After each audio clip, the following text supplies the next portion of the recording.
नमस्ते दोस्तों सभी को। आज मैं एक वीडियो है मौलाना जगदीश का, उसके जवाब में कुछ देना चाहता हूँ।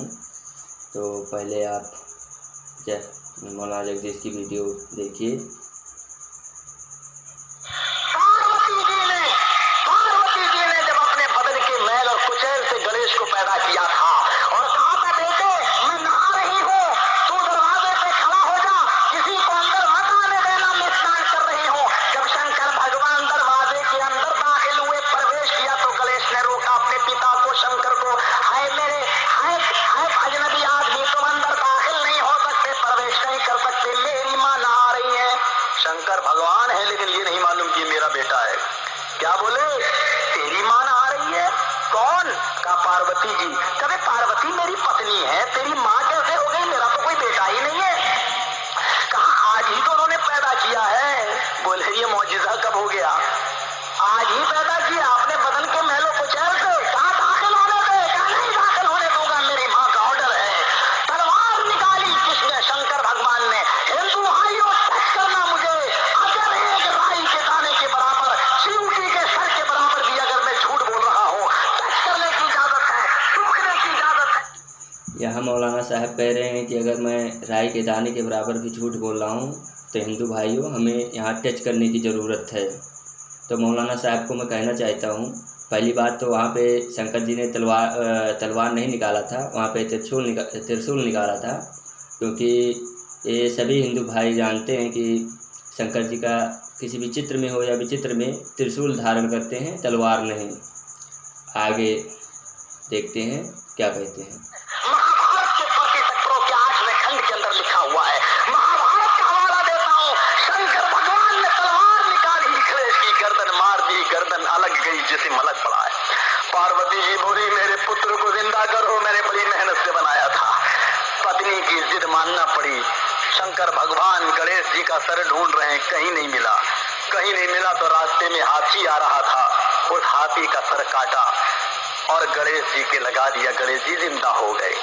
जरा गौर करना, गणेश की खोपड़ी तो मिली नहीं, हाथी का सर लगा दिया। और जब मैं संस्कृत से बीए कर रहा था अलीगढ़ मुस्लिम यूनिवर्सिटी के अंदर, मुझे मालूम है मेरे भाइयों कि बायोलॉजी के अंदर मुझे पढ़ाया गया, साइंस पढ़ाई गई, तो उसमें ये लिखा हुआ है कि जाहिर बात है ये जो माइक आप देख रहे हैं इसके अंदर आप कोई बोल्ट कसेंगे तो इतना ही बड़ा होना चाहिए ना भाई। इसके अंदर आप गिलास डालेंगे तो आ जाएगा, क्योंकि गिलास का होल बड़ा होता है और ये छोटा। लेकिन किसी छोटी चीज में बड़ी चीज आप डालेंगे तो छोटी चीज उसके अंदर आ जाएगी। अब हाथी के सर का होल इतना बड़ा और गणेश जी की गर्दन इतनी बड़ी, अब ये बताओ कि चिपक कैसे गई, उसके अंदर बिल्कुल फिट कैसे आ गया? बायोलॉजी मानने से इनकार कर रही है, साइंस मानने से इनकार कर रही है। अब ये कहो कि शंकर भगवान की करामत थी, तो फिर शंकर भगवान की करामत तो ये होना चाहिए था कि शंकर भगवान गणेश जी का असली सर ढूंढ के लाते। यानी वो करामत नहीं आ पाई, ये करामत उन्होंने कर दी। यानी यहाँ बाप ने बेटे की गर्दन काट दी और बाप के बेटे के काटने का हुक्म कुरान में भी मिलता है। हजरत इब्राहिम ने इस्माइल अलैहिस्सलाम की गर्दन पे छुरी चलाई। जरा देखना यहाँ बात क्या है। बात यहाँ ये की गई कि जब छुरी चलाई जा रही थी तो अल्लाह ने हुक्म दिया है छुरी मेरे बंदे इस्माइल पर मत चलना। तो हिंदू भाइयों ने सोचा कि वहाँ मुसलमानों के नबी की छुरी इस्माइल पर नहीं चली, वो कत्ल नहीं हुए, वो कटे नहीं। और मेरे यहाँ पर ध्यान देने वाली बात भाइयों ये है कि मौलाना साहब कह रहे हैं हमारे मीठे हजरात कि ये महाभारत में लिखा है, तो महाभारत में कहीं से प्रमाण नहीं दे सकते। जो महाभारत है उसमें खंड नहीं पर्व होता है और इसका प्रमाण कहीं पर नहीं दे सकते हैं कि शंकर भगवान ने अपने पुत्र का गर्दन काटा फिर हाथी का लगाया। और यहाँ पे ये बोल रहे हैं कि मुस्लिम यूनिवर्सिटी से इन्होंने बीए किया है और साइंस के भी जानकार हैं खासकर।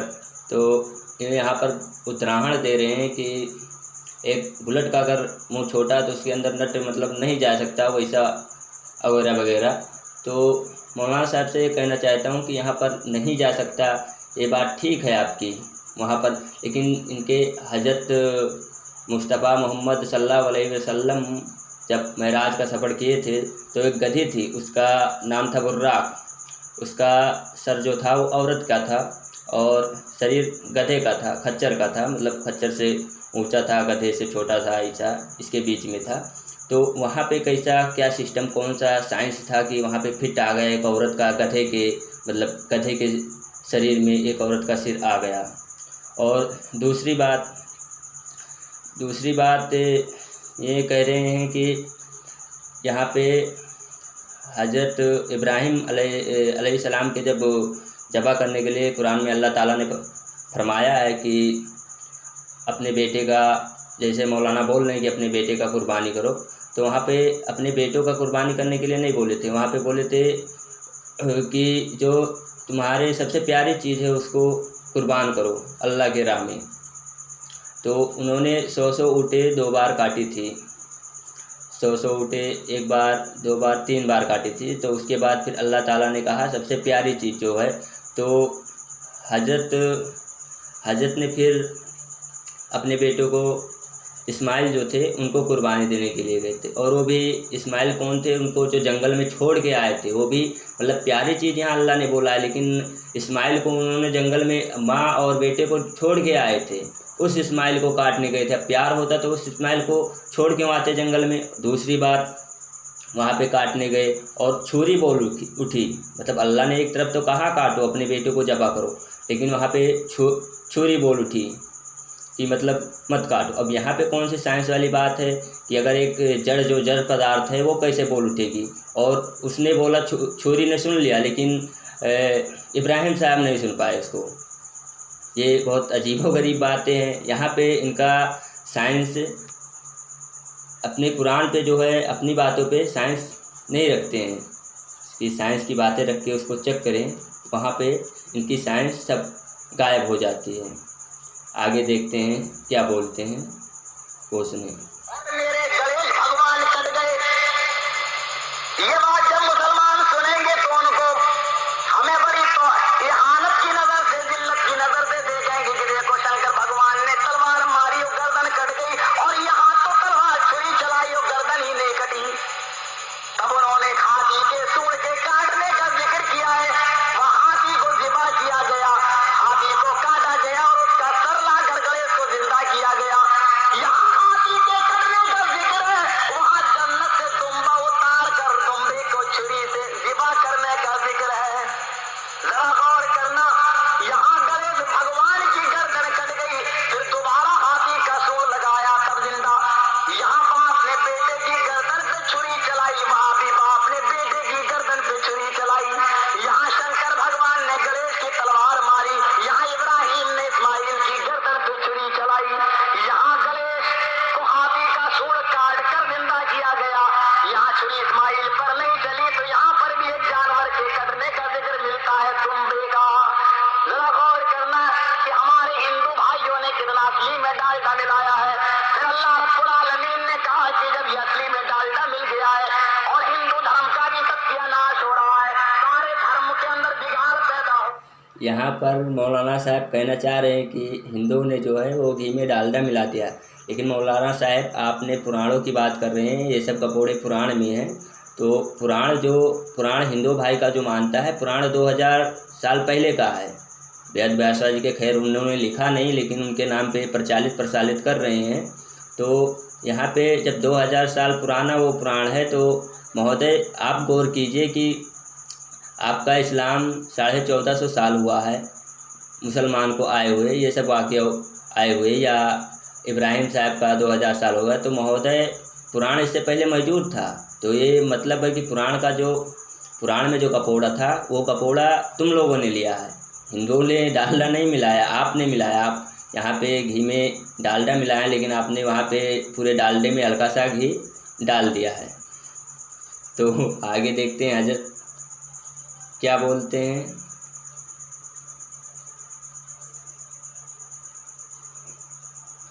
सारे धर्म के अंदर बिगाड़ पैदा हो रहा है। तब ईश्वर ने उस धर्म की रक्षा करने के लिए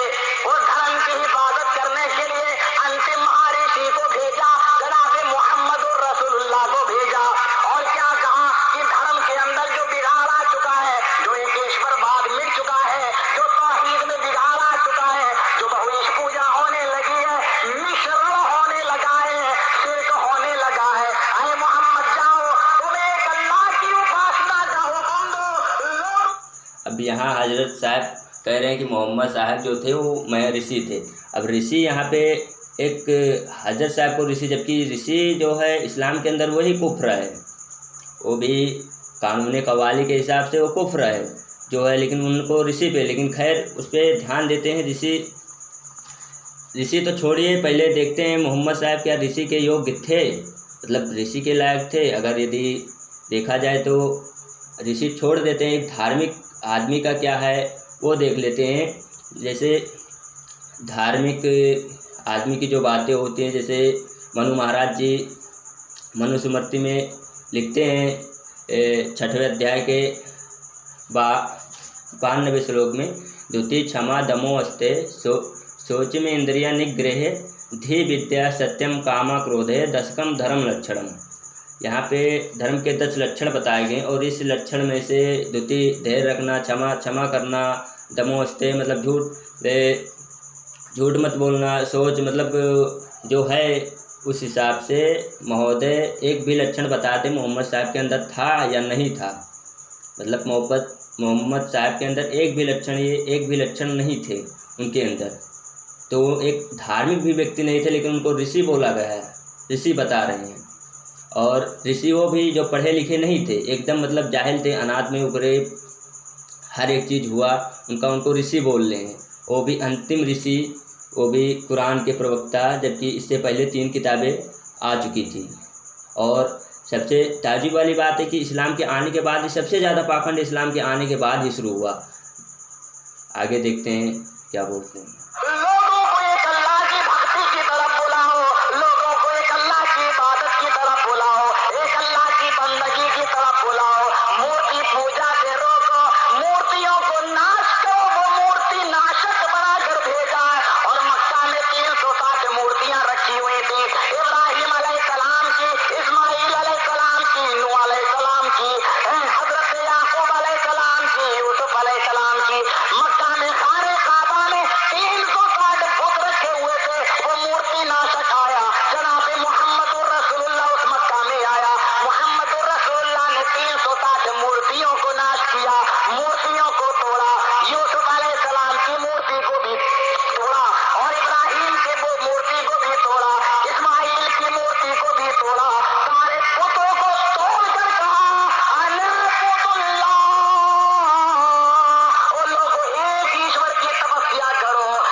यहाँ पर जो मक्का मदीना में बोल रहे हैं हमारे मीठे हजरात की, वहाँ पे बुतों को तोड़ा गया, 360 बुतें थीं। वहाँ पे बुतों को तोड़ने के बाद में एक बुत बचा था, उसके कंधे पे जो कुल्हाड़ी था, वो कुल्हाड़ी उसके कंधे पे लटका दिया गया था। तो जो मतलब अपने पूर्वजों का ऐसा मूर्ति बना लेते थे, वो पूजते थे। वहाँ के अरब के वासी जो थे, यहूदी थे या ईसाई थे जो लोग थे, तो वहाँ पे सब मूर्तियों को तोड़ दिया गया। एक मूर्ति बची, उसके कंधे पे कुल्हाड़ी लटका दिया गया। तो लोगों ने पूछा कि ये मूर्ति किसने तोड़ा, तो जो तोड़े थे वो उधर पे मतलब थे, वो उन्होंने बोला कि खुद अपने मूर्ति से पूछ लो किसने तोड़ा है। तो वो बोले कि मूर्ति कैसे बोलेगी, तो बोले जब जो बोल नहीं सकती, अपने बदन की एक मक्खी तक हटा नहीं सकती, तो उसकी पूजा करने से क्या मतलब है, कोई कारण नहीं होता। लेकिन गौर करने वाली बात यह है, वहाँ उस समय पे ये बोले थे कि मूर्ति बोल नहीं सकती, पत्थर बोल नहीं सकता, लेकिन वहाँ पे जब छुरी चलाए इस्माइल पे, तो वहाँ पे छुरी भी बोल उठा और अल्लाह सुने भी और हुक्म भी उसकी मान ले। 3 बार जितनी बार कोशिश किए इब्राहिम साहब की गर्दन काटे, उतनी बार वो कटता, मतलब गर्दन कटता ही नहीं था, उतनी बार अल्लाह ने उनको मना किया। और लास्ट में गुस्सा के वो छुरी फेंक दिए। उसके बाद में फिर फेंक दिए, वहाँ पे जिक्र है फेंक दिए। उसके बाद फिर पता नहीं कहाँ से दुम्बा आ गया, जन्नती दुम्बा आ गया। अब अल्लाह ने चुरा के लाया कि किस लिए लाया, पैसा दे के लाया, खरीद के लाया, ऐसे बातें पे जो प्रश्न है वो हमारे पंडित जी ने उठाया, उसका खैर आज तक जवाब कोई दे नहीं पाया, न दे सकते हैं। और यहाँ पे साइंस की जो आगे देखते हैं क्या बोलते हैं। तपस्या करो, एक ईश्वर की उपासना करो, एक अल्लाह की भक्ति करो, एक अल्लाह की इबादत करो, एकम बिरहमा इत्तीना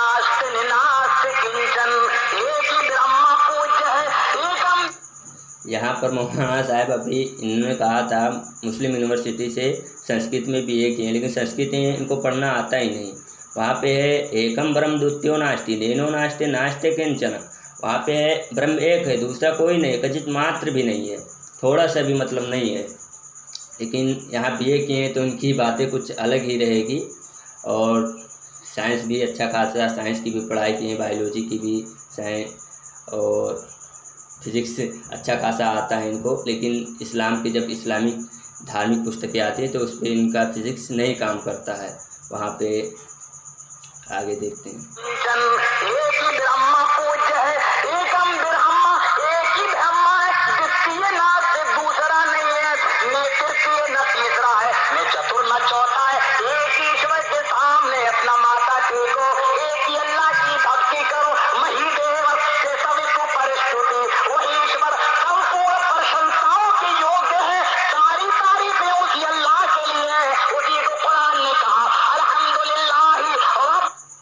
अब यहाँ पे गौर करने वाली बात ये है कि महोदय बोल रहे हैं कि इस्लाम एक ईश्वर की पूजा सिखाता है, लेकिन आप जब कुरान को आप खंगालेंगे, कुरान को पढ़ेंगे तो सूरा बकरातुल का आयत 98 है, उसमें जिक्र आया है कि जो मोहम्मद को ना मानता हो, अल्लाह को ना मानता हो, फरिश्तों को ना मानता हो, मिकाईल जिब्रील नामी जो फरिश्ते हैं वगैरह वगैरह, इन लोग को जो ना मानता है वो काफिर है। मतलब वो एक ईश्वर की यहाँ पे जो बात कर रहे हैं तो एक ईश्वर की इनका कलामुल्लाह ला इलाहा इल्लल्लाह मुहम्मदुर रसूलुल्लाह। अब यहाँ पे एक ईश्वर की बात अगर यदि करें तो ला इलाहा इल्लल्लाह ये एक कलाम होता है, ये ठीक था, लेकिन मोहम्मद को वहाँ पे क्यों जोड़ा गया? और महोदय मोहम्मद को निकाल नहीं सकते हैं कलमे के अंदर से, तो वहाँ एक ईश्वर की बात है ही नहीं। वहाँ अनेकों जगह, वहाँ पे शुरुआत में यदि हम जाएंगे तो वहाँ पे अल्लाह साहब जिब्रील जो था उसको आदम को सजदा करवा रहे थे, अल्लाह की इबादत करें। वहाँ पे अल्लाह खुद आदम की इबादत करवा रहे हैं, बुत परस्ती करवा रहे हैं, और यहाँ पे बुत तोड़ने वाले मोमिन बन रहे हैं। और आगे देखते हैं।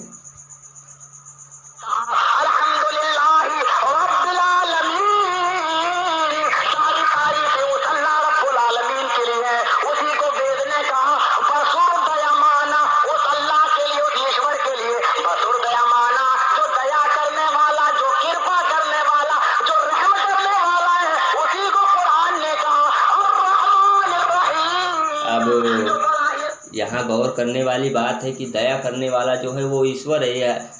मौलाना साहब जो कह रहे हैं सही बात है, दया करने वाला परम पिता परमात्मा है, वो सब पे दया करता है। उसने तो कहा है समा आत्मा सर्वभूतेषु, समस्त आत्माओं को अपनी आत्माओं के समान समझो, आत्मा के समान समझो।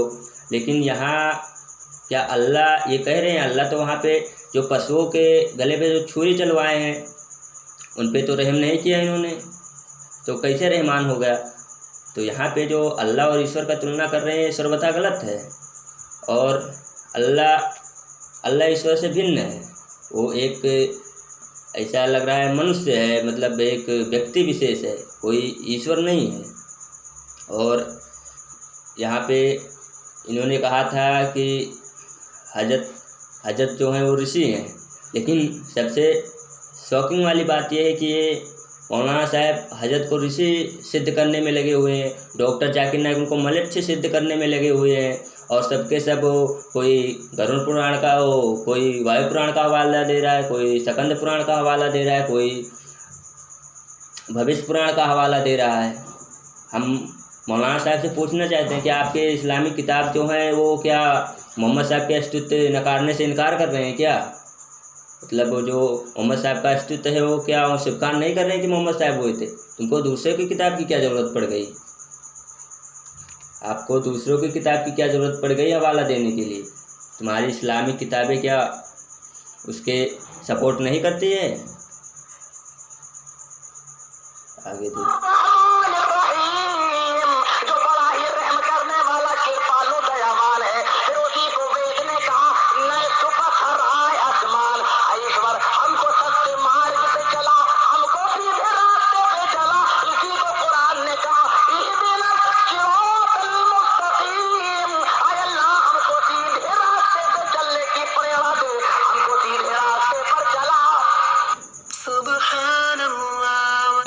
पे कह रहे हैं जो कुरान में जो सूरा फातिहा का जो 7 आयत आया है, बिस्मिल्लाहिर्रहमानिर्रहीम अल्हम्दुलिल्लाह रब्बिल आलमीन अर्रहमानिर्रहीम मालिक यौमिद्दीन, ये सब जो आया है यहाँ पे अल्लाह जो कुरान है उसको कलामुल्लाह कह रहे हैं। और वो कलामुल्लाह क्या है, ये जो है आयत है उसका। और यहाँ पे अगर उस कसौटी पे जो ये बोल रहे हैं उस पर अगर कसने हम जाएंगे तो कलामुल्लाह, इनको कुरान को कलामुल्लाह सिद्ध करने में इनको क़यामत तक अगर टाइम दिया जाए, क़यामत तक नहीं सिद्ध कर पाएंगे कलामुल्लाह। क्योंकि वहाँ पे जो कह रहे हैं हमको सीधे रास्ते पे चला, वहाँ अल्लाह कुरान में कह रहे हैं सीधे रास्ते पे चला, तो अल्लाह किस अल्लाह से कह रहे हैं सीधे रास्ते पे चलाने के लिए? वहाँ रहमान रहीम बताया गया, रहम करने वाला रहमान हो। अरे पशुओं पे क्यों नहीं रहम किया? पशु पक्षियों पे क्या अल्लाह रहम नहीं करता है? इस सब बातों पे हमारे पंडित जी ने बहुत पहले सवाल उठाया है और इनके इस्लामिक आलिमों के पास कोई जवाब नहीं है। इसके लिए सामने आना नहीं चाहते कोई, ना आना चाह रहे हैं। तो केवल भाषणबाजी हवाबाजी इन लोग का चलता है। और हिंदू लोग जो हैं, हिंदू को पुराणिक जो है, इनके हिंदू लोग के जो मठाधीश हैं, ये लोग तो कुछ बोलने वाले हैं नहीं, जो कुछ कह दे वो सब सुनते चले जाते हैं और सुनते ही रहते हैं। खैर ये बहुत पुरानी वीडियो है, मगर बहुत दिन से, करीब 5-6 साल से मैं इसको सुन रहा था।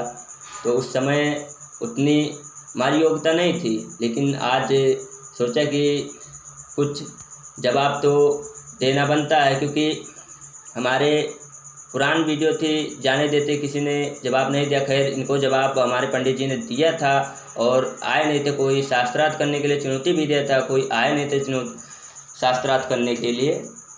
लेकिन हमारे एक विद्वान हुए, उन्होंने कहा है कि समय के गुजरते घाव भर जाते हैं, मगर दाग जो रहता है वो दाग हमेशा रहता है। तो इसी के लिए आप लोग के बीच में ये वीडियो के साथ उपस्थित हुआ। आगे भी ऐसे ही एक वीडियो और है, दूसरा भाग बनाएंगे। तब तक के लिए जय हिंद, वंदे मातरम, भारत माता की जय। धन्यवाद।